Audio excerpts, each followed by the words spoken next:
All right, Don, if you could just give us a brief intro of yourself and of your playing career.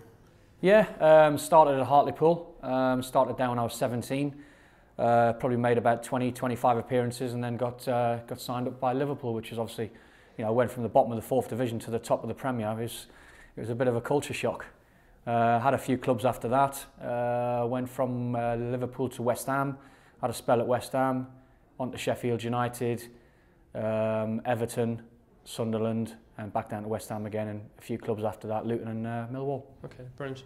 Just to take you back to the start, I suppose, just want to get an idea of how you actually learnt the game as a youngster sort of coming into the professional game. Well, basically, I mean, it was all sort of self-taught. I mean, I had my brother, but it was more or less, I mean, it sounds really sort of historic and prehistoric, shall I say, and it was more or less just kicking the ball up against the wall and practicing. I wouldn't go in, like, I'd get a ball and I'd do 20 volleys on my right foot and then I'd do 15 or 20 on my left, and it was all sort of self-taught and just playing with your friends, playing old-fashioned games, two-touch and spot and games like that. And there was not a lot of facilities around back in the day. It was, if you had a pitch and a goal, it was great. If you didn't, you used a friend's gate, or you played crossbars or whatever. So it was all, like I said, it was all mix and match, but more or less self-taught. Brilliant.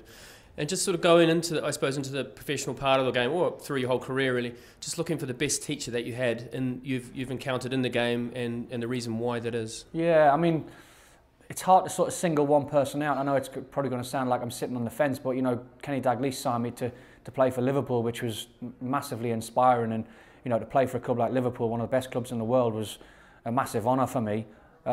Fortunate after that, I had people like Graham Souness, I had Kenny Dalglish, Peter Reid, fantastic managers, Craig Brown with the national side. So all a little bit of a mixture from everyone. Souness more or less made me the man I was. He toughened me up. I was only 18 when I signed for Kenny. Didn't really know the game as well as what I did when Graham took over, because he put me straight in the first team. So probably owe a lot to Graham and a lot to Howard Kendall. I'd probably single them two out really. Okay. And what about sort of in terms of the playing influences that you had in terms of other players you played with? Who was a great assistance to you in terms of sort of bringing you through? There was lots of people at the time. Like I said, there was people when I signed for Liverpool at 18. There was people like John Barnes, Jan Molby, Ronnie Whelan, people like that.